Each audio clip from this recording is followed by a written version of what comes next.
Boozing with gays.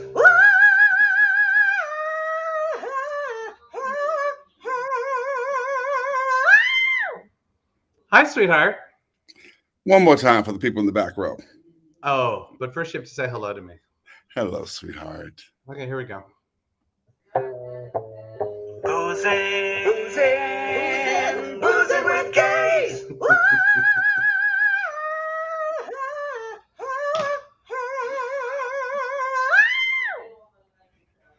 So, how are you today? I'm listening to our son yell in the background with displeasure. Well, of course he is. Of course he's yelling with It's displeasure. like, you're not Why playing it would he? again, are you? You're not playing that song again, are you? Oh my Say hello to God. everyone, Michael Shepard. Hey, hello, Hutchins Foster. How are you? How are you? And hello, everyone joining us tonight on this utterly bizarre and strange Friday night.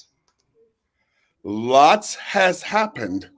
Well, and we haven't been around. Last week we weren't on, so We weren't on last week because you were visiting your dad. I was visiting my dad, who is in the probably middle stages of Alzheimer's. He's still very functional, still washes himself, and still does all the stuff. But And you got home, and I immediately left. You got home at like 7 o'clock that evening, and on a I Sunday, immediately and I had to drive you to the airport at 4:30. 4 a.m. I had to be at the airport to come Tell here. everyone why you had to go to the airport at 4 a.m. So, for those of you who don't know, I am in Alton, Illinois, my hometown. So you should show up your room. Well, you know what? First of all, I know that you're going to go into some serious subject matter, but to everyone out there, happy holidays, big Happy cheers. holidays. Yeah. And look at these glasses. I love these glasses. You're going to steal them, aren't you? Mm-hmm. No, they're mine now. Well, there's nothing we are a household we don't have enough glassware at all. Barely. We have no room for more glasses, but we're going to keep them. We're going to keep all the glasses here. So for those of you who know, I came home Monday afternoon to spend time with my mom, who was in the hospital sick. She had a minor surgery, and I came home, and I was only going to be home for like 3.5 days because I thought everything was fine. The surgery seemed to have gone fine, but she started to decline. And after a day and a half of being here, she says, "Can you please stay longer?" And I was like, "I'll change my ticket. I'll stay." It's weird because you were going to come home on Thursday because you wanted to do this very show we were talking about, well, why don't you come out for Boozing with Gays? Yeah, because she's going to be fine. She's going to be fine. It's all good. And so what happened was I came home, and on Monday afternoon and then Tuesday afternoon, she says, "Please stay a few more days." And as I said, she already knew because she asked me to stay because I'm leaving Thursday. Because no, you need to stay a while longer. And on Thursday at 6:19, my mother passed away. But she wasn't in the hospital. She was home. She was with all of us here. Do you mind if I share something? Yeah, share something. This is from your Facebook page, but I wanted to share that. There she is. So that's my mom. She's Choice Lee Shepard. She's 96 years old. Choice Lee Smith Shepard. Yes. I can't even. I know. 96 years old. And she was a powerhouse. And the thing is, the day of, I was giving her medication because she had just come home from the hospital the day before. And I had to go and cut the pills. The pills were too big. And I was there trying to figure out this pill cutting machine, which are just these little weird things. And I was afraid I was going to cut my finger. It was bizarre. And all of a sudden I hear from the other room, "You certainly are taking a long time. Hurry up. I need my pills." I was like, okay, And so I fed her, gave her pills. And was that when you had to put it in the pudding? No, I didn't have to put it in. She was just ready to take the pills. She was just ready to take the pills. Give me my pills. Now I'm in pain. Take the pills. Yeah. Give my daughter the shot. So Choice Lee Shepard was 96 years old. 96 years old. 96 years old. My beautiful mother. And so now I'm here, and just taking care of arrangements, which if y'all ever had lost somebody, arrangements are a lot. Just even doing the obituary. Ooh. Who do you include? Who do you not include? I was just like, okay. Because people get very particular. Did you just add me just because am I the only person on the screen now? Did I lose you? Hutch. I think I think I'm out of here. What just happened? Is it just me? Because my husband just disappeared. So okay, if it's just me, I'm just going to talk about it. So I'm in my mom's living room right now. So if you watch the tree, because Hutch just left, Hutch is gone. So I'm just going to talk about me. So I just want to show things because it is a very hard time. But something I want to share that is actually really cool about my mom's house is we have about 25 Black Santas. And they all do something. They all have cords on them, and they all do all these things. So that's one Black Santa. All I gotta do is just keep reaching back because there's just tons of Black Santas. And I don't know if you can see it because of the tree right here. The tree is nothing but Black Christmas ornaments on it. That's all we have. All we have. Thank you all who are sending condolences.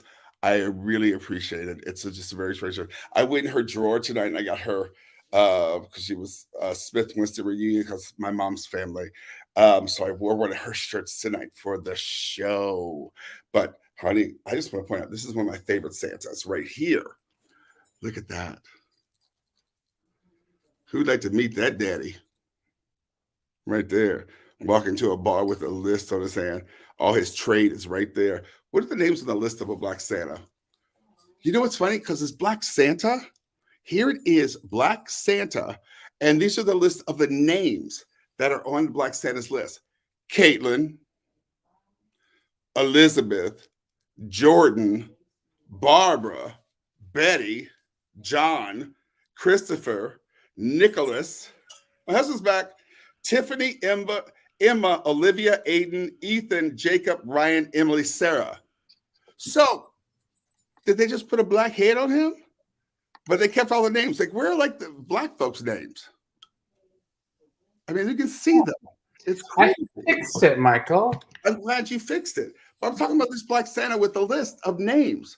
Look at that. It says Caitlin and Elizabeth. Well, we're talking about Caitlin later today, so that works. I know. But it's like, look at the name. It's like, it's so weird that these are the names that Black Santa is given to.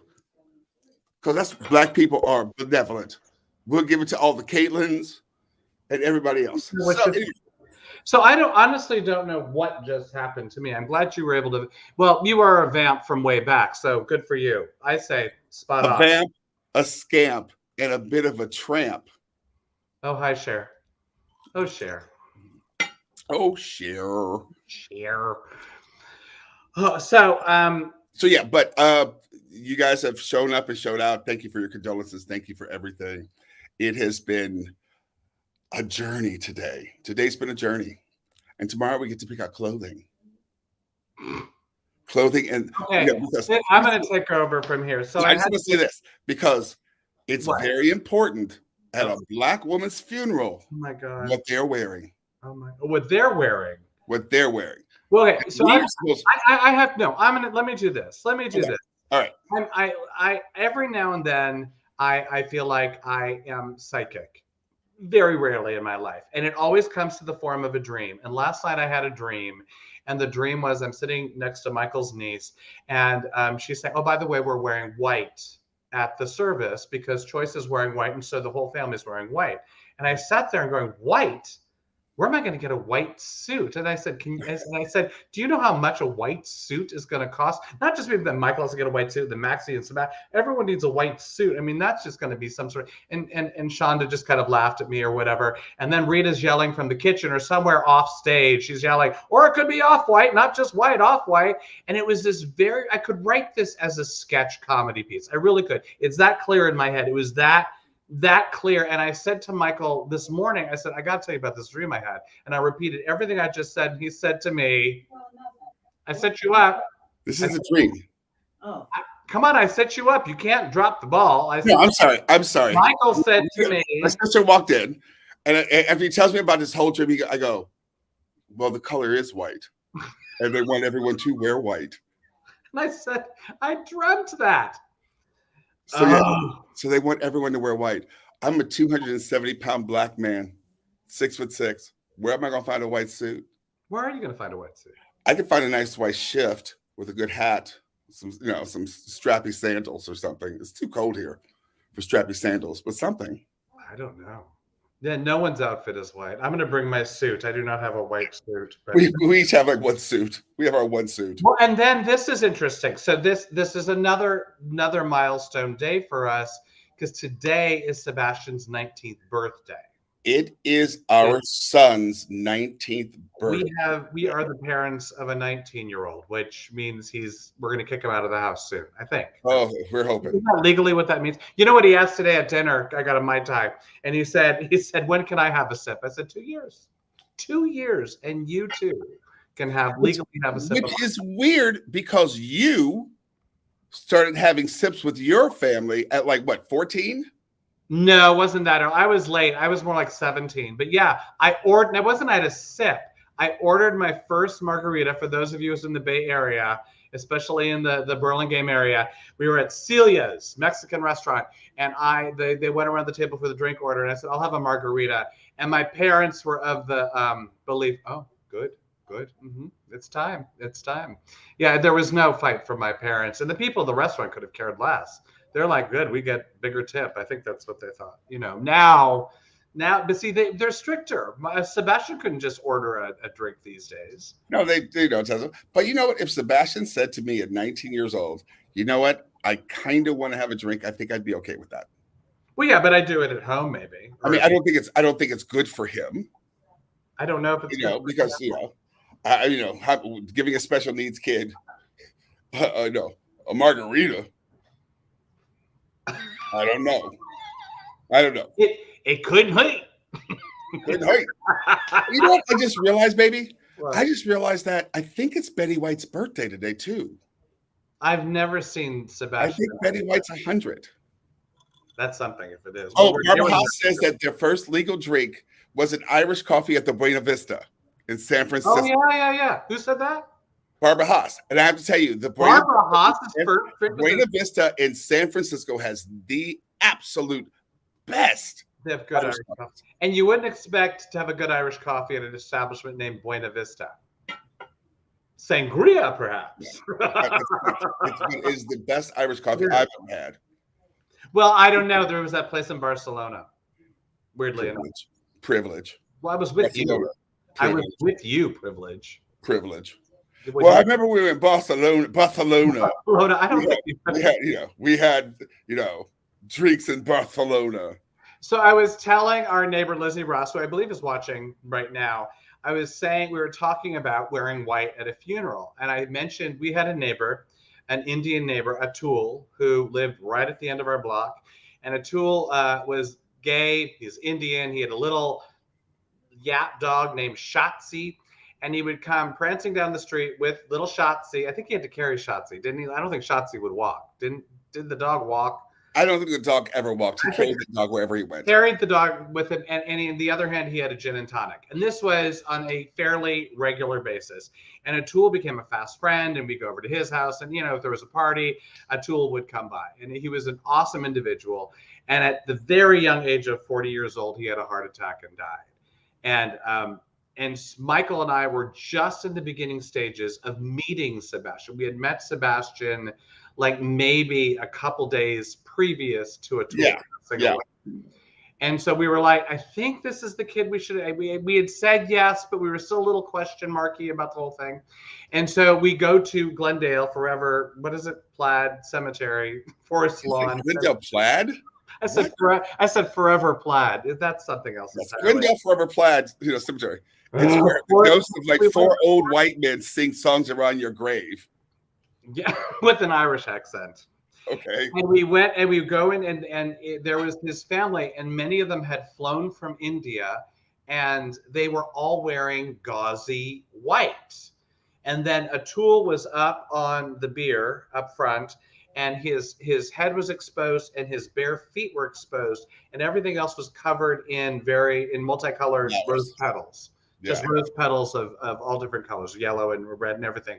And it really struck me as such a celebration of life to have a funeral in this manner where there are flowers and you're dressed in white. And it was a very life celebratory event. And the other reason why this was a crazy pertinent event for Michael and I, and a little bit full circle for tonight, is we walked in and, they have the signing book where you sign in and it said, Atul's birth date and then the date he passed away. And his birth date was the same day as Sebastian's, which was today. September 17th. So today, I don't know how old Atul would be on this very day. Well, 17 and 40. He'd be 57, right? He'd be 57. 59. It was 19th birthday of our sons. We got to get this right. But anyway, so it's 59 years old. Glass to Atul and little Shotzi. Went out for a little bit. Out for the people who are no longer with us. But he was a delightful neighbor, and I would have loved to have grown old with him down the block. He was awesome. He was fantastic. So I know that I was like Hutch was like very worried. Should we do it? Should we do this? And you know what? We have to keep pushing forward. I'm sad, and there's a lot of things that are happening and a lot of work to be done. And arranging tickets for the whole family to come home and getting hotels and all this other stuff. But guess what? We're here. Let's talk about some shit, shall we? Well, the other thing, though, that I noticed when I would call, you and I have spoken on the phone 10 times today or something, but the house feels, yes, there's mourning, but there's also that awesome family feel. That also a bunch of black people showing up. And you're loud and boisterous, and you're laughing and you're sad, and it's all of it. And it sounds very healing to me every time I call in. I think you're right about that. I think you're right. Amongst the sadness, there's a lot of healing and joy and laughter and remembrance. And I have to tell you, my sisters, Karen, Tracy, and Rita have been phenomenal. They are. I don't have words to even describe how amazing they have been and what they have done during this whole thing. Is Karen right next to you watching us on her Karen, phone? Are you watching, Karen? Oh, Karen's helping Tracy, but she's going to be. We told her. So people want to know if you're going to come in here and watch. On your phone. Because the last time I was home, Karen, last time we were here in Alton. Beginning of November. November is like Karen sat and watched herself on the show. Next to us on the couch. Next to us on the couch, watching on the phone. So, yeah. That would have been a clip. If I was smart enough, I would have brought up that clip right in this moment. That would have been good. That would have been the smart thing to do. Yeah. All right. So I've not had a chance to know anything that Hutch has wanted to talk about. We've kind of had a little I'll give you an image and you start talking. All right, let's do an image and y'all start talking. Here's an image. Yo. Do you know who that is? Who is it? That is the first Black full-time Galinda on the Broadway. In Frozen, not Frozen, what's it called? Wicked. The Wicked. Wicked Frozen. The Wicked on Broadway. Her name is Brittany Johnson, and she's currently the standby, but on Valentine's Day, she will be the Glenda on Broadway. Oh, who's there? Is she there? Hey, Karen. You have to say hello now. I said hello. Karen and I have a very bittersweet relationship. I said, you and I have a very bittersweet relationship. I know. I know. You snipe at me. I go there and you snipe at me. Karen, you did not trust me when you first met me at all. No. I'm too tired tonight. I have to fuss with you tomorrow. No, I'm just saying this. The first time, Karen, I brought Hutch home. The very first time, I wish Karen would. The very first time I brought Hutch home, everyone came out the house. We pulled up, and everyone was like, "Oh, this is Hutch. This is hey, how are you?" and hug and everything else. No, I disagree with this setup entirely. No. I come to your house, and there was a little bit of we don't know what to do. The person that broke the ice Who It was was my it? dad. Was your dad.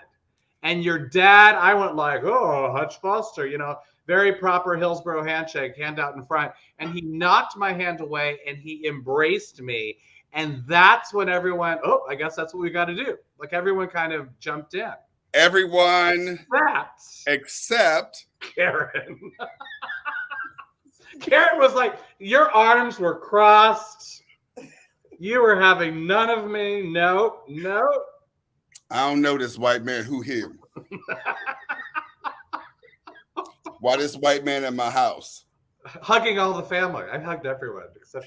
But now y'all thick as thieves. That's what's crazy. Y'all are thick as thieves. Yes, I like Karen. She's my favorite Karen anywhere. As she should be. That's right. I'm sad though, Carrie, you don't have your phone watching you watch us. We'll talk to you. I was helping my daughter grade papers. She has to get her grades out. All right, hold on. I gotta turn this way. Oh, there's the phone. That sentence, Karen, I didn't know that Tracy was grading papers. Yeah. Yeah. By the way, my niece Tracy graduates tomorrow. Tracy, what do you graduate with tomorrow? Her doctorate. Her doctorate is tomorrow. We're going to the graduation. So joy is still happening in this house because my niece is graduating with her doctorate tomorrow. When is tomorrow? Oh, you're going to the graduate. Yeah. Michael, you get to other thing that's really hitting me. That's awesome. You get to go. Yeah. Yep. There you go. So okay. So Mother, give me another image. like Alinda. I'm throwing another image at you. Oh, another image. It's connected. Oh. Well, look at that. Who is that? Hutchins? That is Mademoiselle Alexandra Billings as Lady Morrible. What's her character's name? Madame Morrible. And she is the first trans actor to play Madame Morrible in Wicked on Broadway. So we have Wicked. What's exciting about Wicked, which I guess has been out there for how long has it been there? For 15 years, Wicked? Can I tell a story real quick? Well, let me finish the sentence. Okay. There are a lot of firsts happening, at least on Broadway. I'm sure that they've been happening elsewhere on the tours, but on Broadway, it's finally happening and it's exciting. But I want to share a story.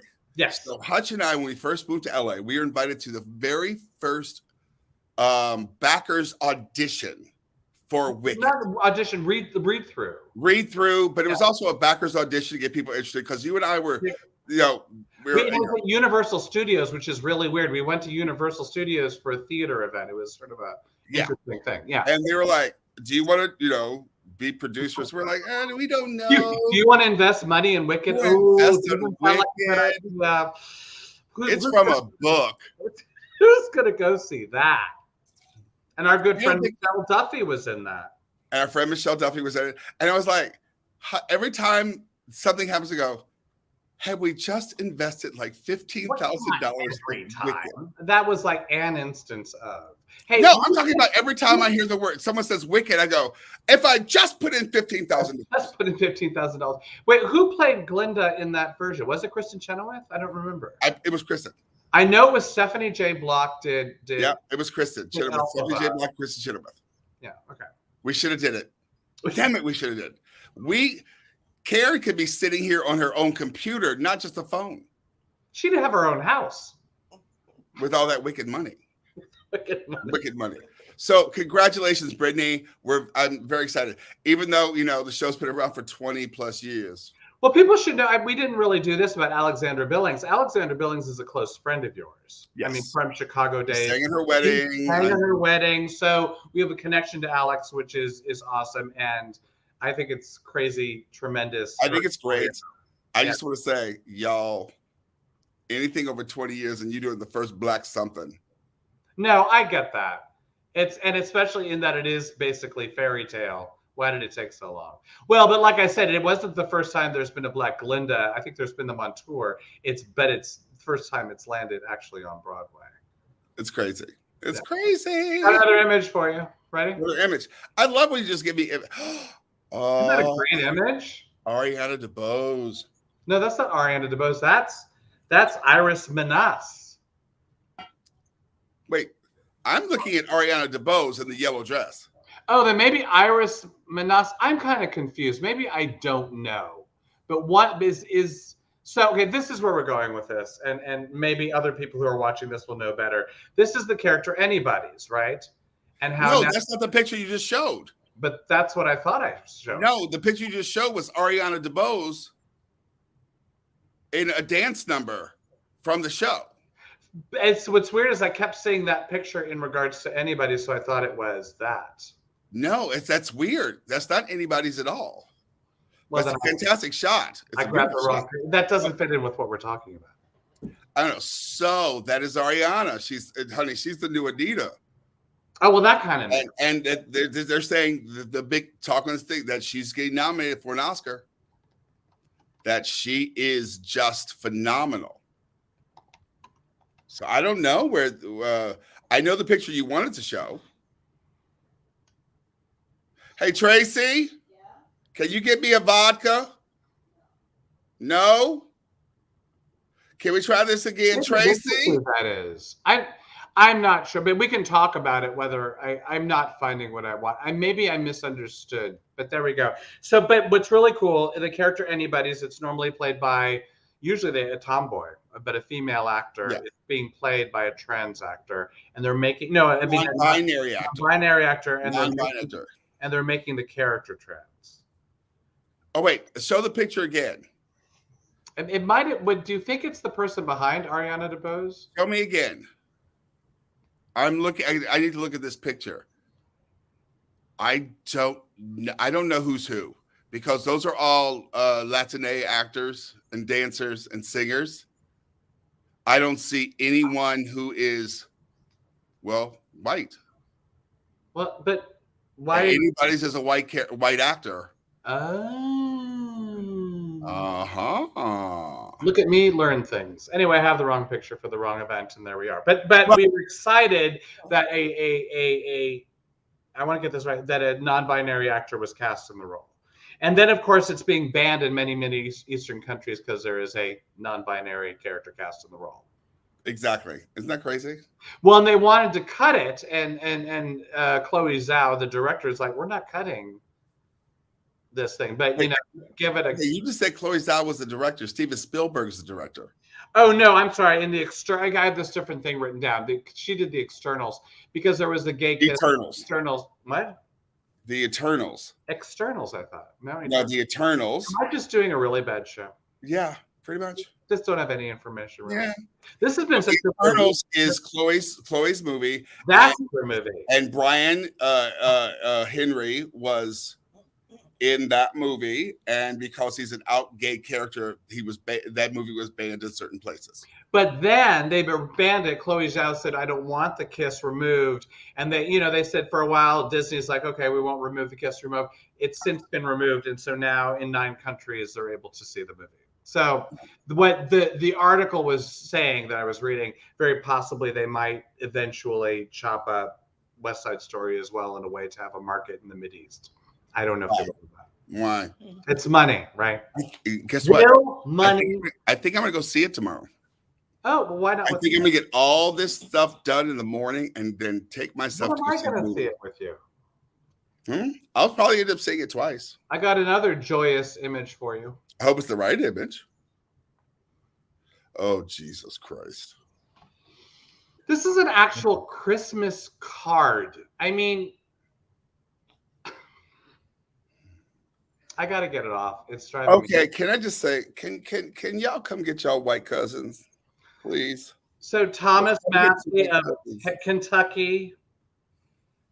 That's his Christmas card. Now, there was a response to the Christmas card. I'm going to give the name because I think I have to. This is by Paul Lee Teeks.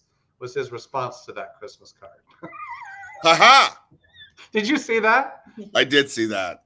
I'm like, look, y'all. And it was 4 days after the shooting that he posted that Christmas card. Yeah.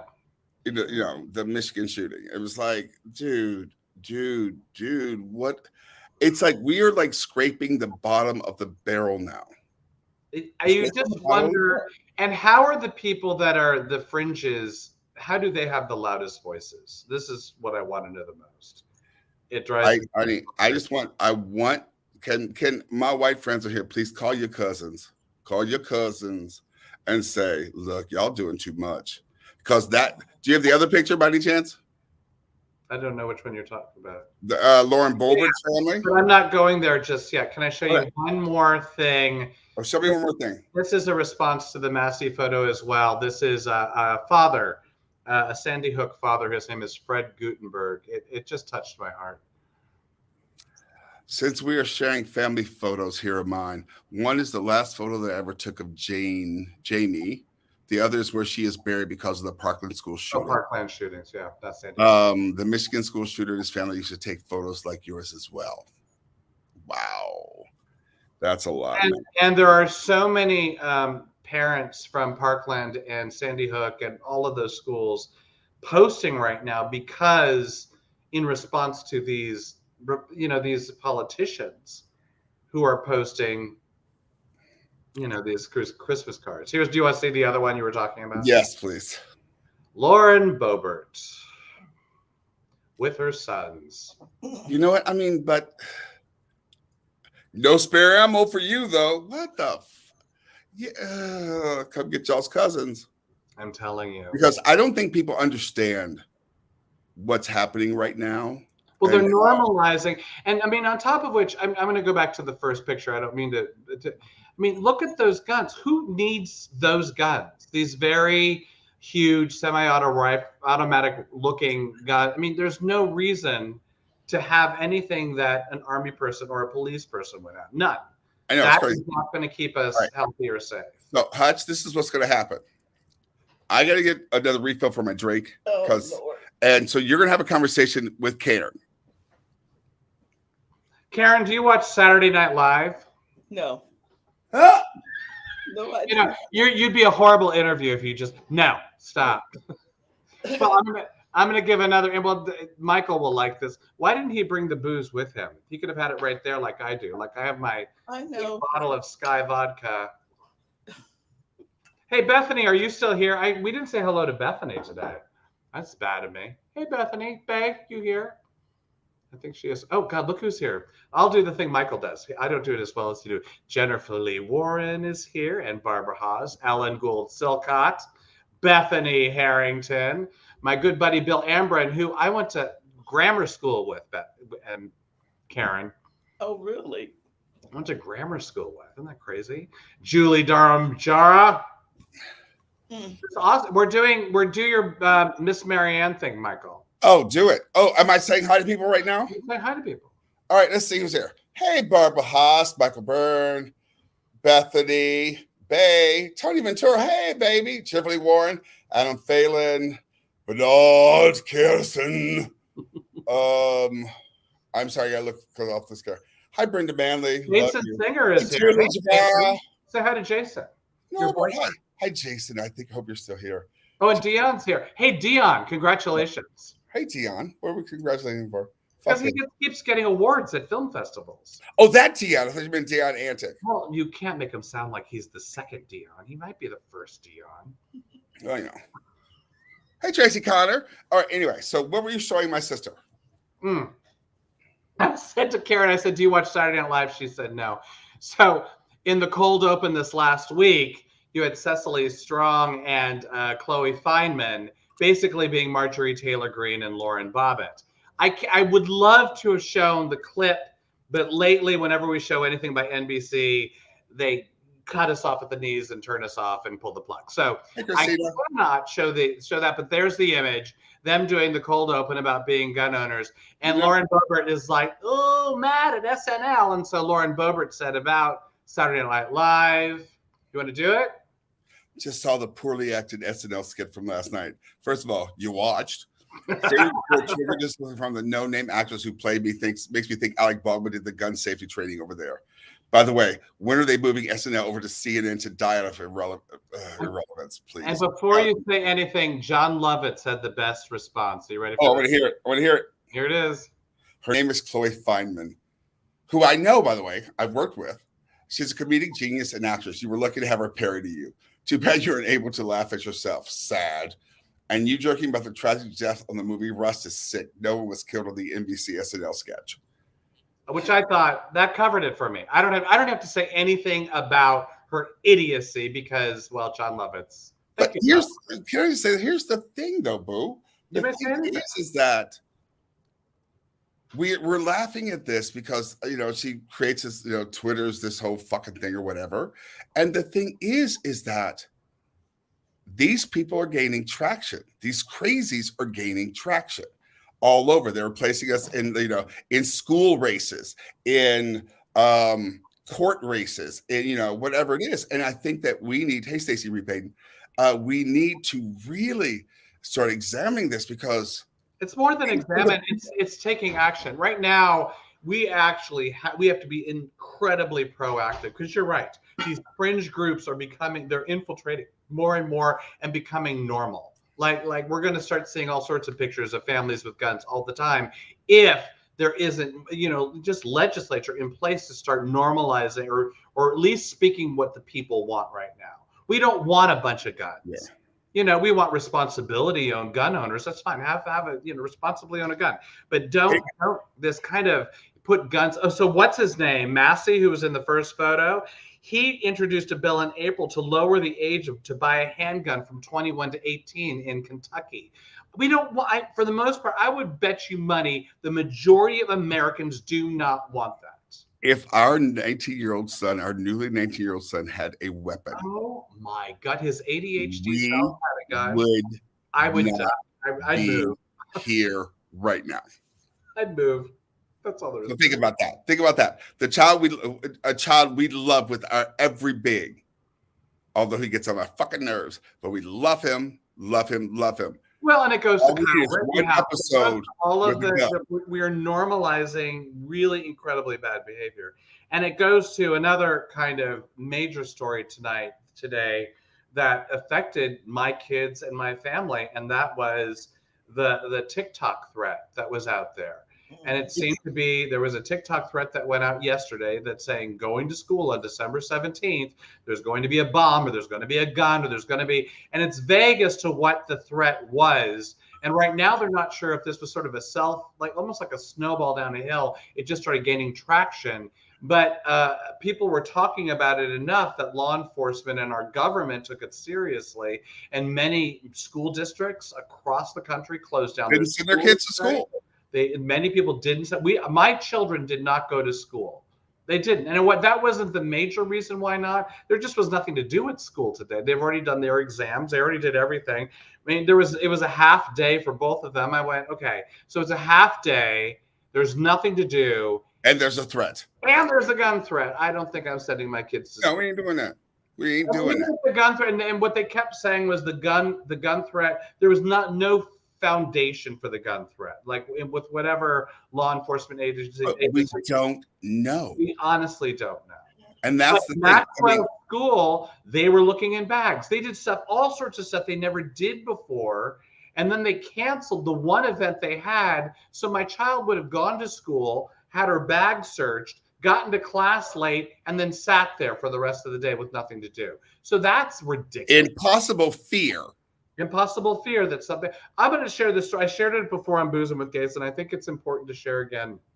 In elementary school, they would have, I wish I could remember the term, but it was kind of like an air raid drill or a fire drill. I don't think they even have air raid drillists anymore, but it was like a How old are you, air raid drill? What? How old are you? Well, weirdly enough, as old as you are. So guess what? You know exactly what an air raid drill is. But what is it's an active, was it an active shooter drill, Michael? It was something so scary sounding. And here our kids are in elementary school. Lockdown drills. No, I think it was an active shooter drill. Or yeah. And they would do these things called active shooter drills. And I actually disagree with this. They would have these active shooter drills without telling the kids whether it was really a drill or an actual active shooter. And it was, I don't know how often they did it. They did it more than once a year. And Maxwell would always have a plushie like in her backpack, and during the one drill would grab the plushie and hold on to it to feel security and safety. And she noticed that there were other kids in her classroom that needed a plushie. So she started carrying more in her backpack just in case there was an active shooter drill, so that they could hand out the plushies to the other scared children in the classroom. That is ridiculous. That should not be school in any country, let alone our country. That no child should have to face the fact of a possible active shooter going through their school as normal or as a matter of societal whatever. We should lock that down. I'm anti-gun right now because of that shit. We used to be, well, if they're responsible gun owners, but the problem is anyone walking down the street that has a loaded gun, I have no idea if they're responsible. And yet, they don't have a license. You're They didn't anti-gun. take a class. They didn't do any. They didn't go to the range. They didn't prove that they're locking it up at night. There's nothing in place. There's no guarantee that people are being responsible, and that shit has got to stop. We gotta vote it that way. We just have to. You're saying you're anti-gun right now, but let's be clear. White men are owning guns and they're angry, and we may have to start thinking about owning a gun to protect ourselves from the angry white men. And I also want to point out that Karen is watching herself right now. No, I'm not. Ah! I'm not watching myself. What are you doing? Besides, no one's going to pay attention to us. Yeah. She's like, Karen, what are you reading, Karen? It's Karen, like when what are you reading? I'm reading a note. A note. She's not paying. No, Michael, listen to me. Listen. Yes. She's like the actress who's leaving the stage, but wants to upstage the actress that's left on stage. So she places her drink just on the edge of the table, and the whole audience watches the drink, waiting for it to fall over. That's what Karen's doing, sitting back on her car. She is totally upstaging us. She's being a bitch, basically. That's what's happening. I'm too tired. She's too tired. She's just sitting there. My sister's just sitting there. She's just like, and I love that she's on her phone, probably playing a game while watching us. I don't know. We may have to revisit this whole conversation about gun owning. Or whether well, here's the deal. As a black man, look, let me be clear. Go back As a to black this. man, I'm scared. I don't have a problem with gun ownership. I think that the rules for owning a gun should be at least as stringent for the rules as owning a car. I think you should take a class. I think you should know how to use it. I think there should be, like, in Japan, you got to go in and prove you know how to use it, that it's kept clean, that there's a place you lock it up in. You can't just willy-nilly own a gun and then leave it on the table for your kid to collect and take to school and shoot people, which happened in Michigan, for God's sake. Here's your new gun. By the way, Jessica said, leave my cousin alone. Oh, hi, Jessica. Yeah. Sherry Barrett, honey, I understand, child. And Karen called me much worse than a bitch in her life, so we're good. So can I tell this story real fast? Because we're just chatting tonight. So during my dad's funeral, this one right here, my sister Karen said, nobody better cry. Y'all better keep it together. I am not gonna have anybody in this room acting a fool. So you need to keep it together. If you know who that was directed to. If you have a moment, you better go outside. You better not do it inside this church or this funeral parlor at all. You better not, because I will not have it. We got to be clear. This was for the viewing. This wasn't for the funeral. This was for the viewing the day before.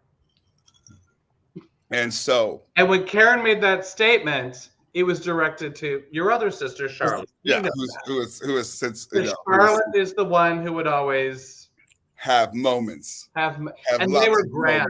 They were gorgeously beautiful. Grand, beautiful emotionally, yeah. And that was to her. But then my husband, Hutchins Foster, we were at the viewing of my dad, and the casket was open. We were at the viewing at the funeral home. And Hutchins Foster, remembering the time that my dad I have to set you up here. So I am not raised with an open casket. That's not something I'm familiar with. As a matter of fact, my parents, when there was a family funeral, would say, you guys stay home, we'll just go. So I haven't had too much experience. So here's the open casket. Your dad's open casket was the second one I've ever experienced in my entire life. And we were all there, and everyone's kind of talking like they're in a library, and everyone's being very quiet. And people go up to your dad and they look down and they comment like they're on, like they're on a golf course and little quiet talk. And then finally there was a clearing and no one was up there. No one. I said, okay, this man was so lovely. And just like I said earlier today, he embraced me when I first walked into your house. I said, I have to pay my respects. And I walk up to the casket and I put my hands right there and I look down, and it was gorgeous, Karen. There was a Demi Moore silent tear, silent, not a sob. There was no sniffle, silent tear going down my face. Y'all, this is the truth. This is not made up. This is the exact truth. It was, I knew I was beautiful in that moment. I knew if I was being filmed, I'd win an award. And that is when Karen snatched me. Honey, Karen, this woman right here, Karen June Webster, snatched my husband out. Because of a silent tear. I wasn't histrionic. Snatched him out of the Williams mortuary. I did not. Yes, you did. You took him out, Karen June. You will not have this today. Oh, yes, you took him outside. Why? Because he was crying. Yeah, he was crying. I didn't snatch him out. She snatched, y'all. She snatched him. She snatched him out because she was saying, there will be no one here today who's going to throw themselves on the casket. There will be no one here today who is going to scream and holler because we are respectable Black people. This shit's not going to happen.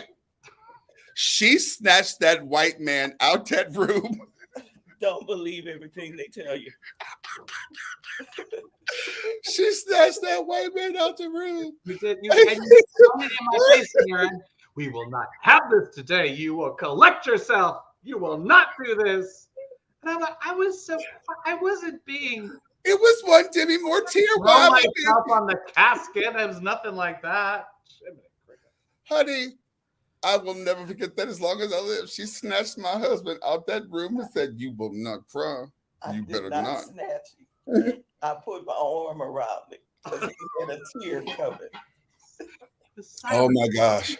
Silent little tear, a beautiful glistening.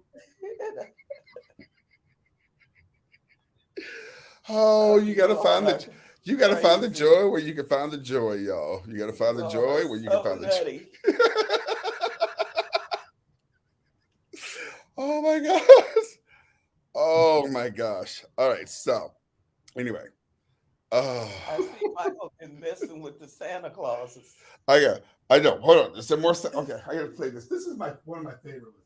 Is it plugged in? Can we do this? No, it's not plugged in. Oh wait, can we do? Hold on. On. It needs a battery. Oh, it needs a battery because it does a dance. It'll dance if you had a battery. The kids would do the dance for you. They know it very well. Yeah, I know. It's like crazy. Anyway, I just thought that story needed to be told. It needed to be told. It's the perfect time. Oh my God. Because you all are nuts. We are nuts. We are. Oh. But I gotta tell you, I know I have no idea what's gonna happen during my mom's funeral, but I'm sure I'm gonna talk about it. Well, it'll be interesting. I mean, one's gonna act up. Wait, Brenda, because I know y'all had to kick Diane out of y'all's parents' funeral. I know that happened, and I know. Wait, hold on. Bernard K. Anderson said, a cousin tried to throw herself in my mother's casket. All we could do was ask, why? I mean, it's a crazy fucking time. When someone dies, it's crazy because everything is heightened. Every single thing is heightened. And, and I'm trying to be, Here we go. I like that. That's my new favorite one. I vote to put Karen in charge of gun control. Well, actually, you have another story. Mm. You have a cousin that has, I don't have issues with gun control, but has a gun. All right, so. Oh, Lord. All right, so. I have so many stories around funerals, y'all. So many stories around funerals. My cousin Jeanette, honey, during her mom's funeral, my Aunt Avina, as we call her, Aunt Bean Bean's funeral, honey, my cousin Jeanette, we went to St. Louis to pick her up. Me, Hutch, and my friend Charlotte went to St. Louis to pick her up. Honey, she came in the car and she showed me her gun and a bottle of Crown Royal in a Crown Royal package. And she said, bet not nary one of these black people, Beep, but for black folks who know what I'm saying, bet Yeah. not nary one of these beep. black people act up today, because she was carrying her gun and her Crown Royal.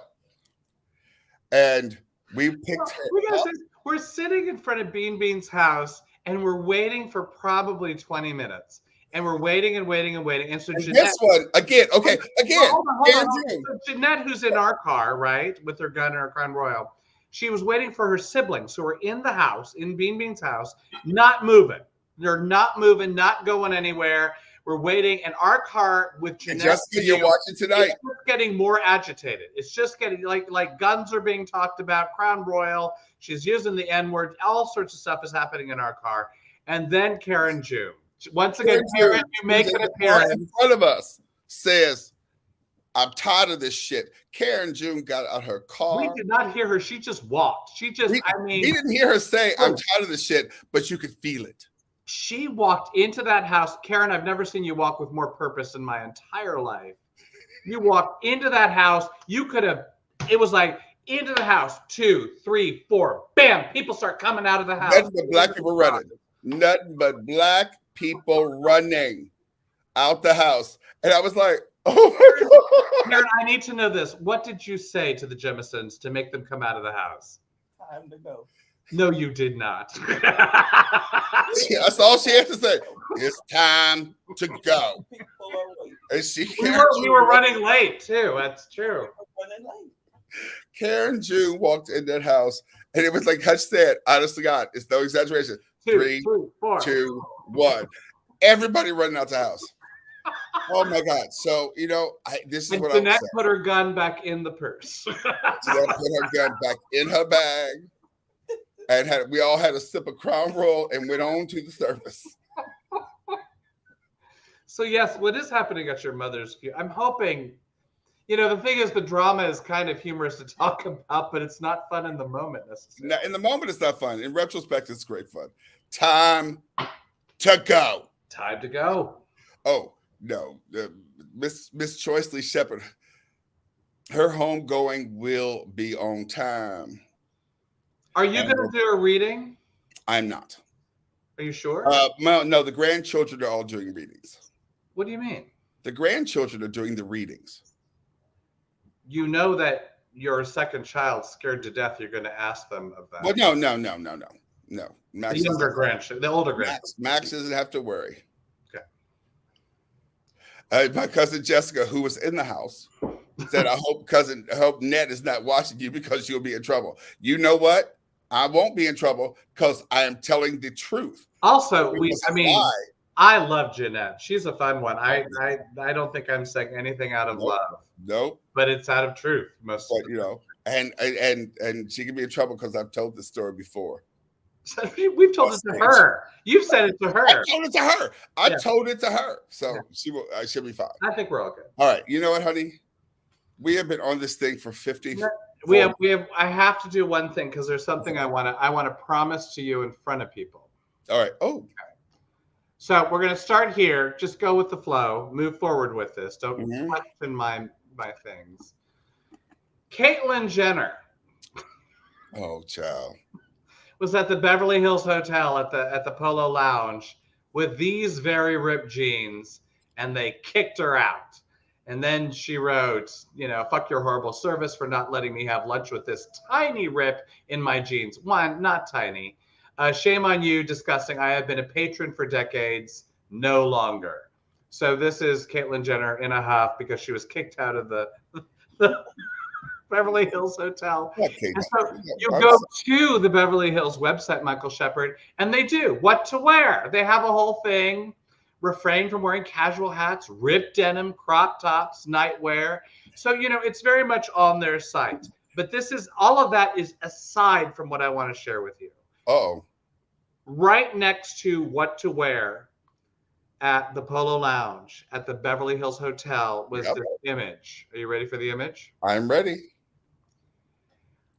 I am promising here in front of you to make up for your bad birthday by taking you to the Polo Lounge. Because those are all the things I love. These are your favorite things. Those are all the things I love. And There's we haven't been champagne and bougie in quite martinis. some time. We haven't been bougie in quite some time. So let's go to the Polo Lounge and have oysters and Well, champagne. the last time we were at the Polo Lounge, who did we see? No, I've never been to the Polo Lounge. What? That was the Bel Air Hotel, not the Beverly Hills Hotel. Oh, You got to get your hotel. Sorry, stay, friend. privilege. That was Jackie Collins as well. Jackie Collins was sitting at the table next to us. For those of you who are old enough to remember who Jackie Collins is. Because we're so freaking bougie. But I know. I would look. Hey, I'm doing it one more time. Take a look.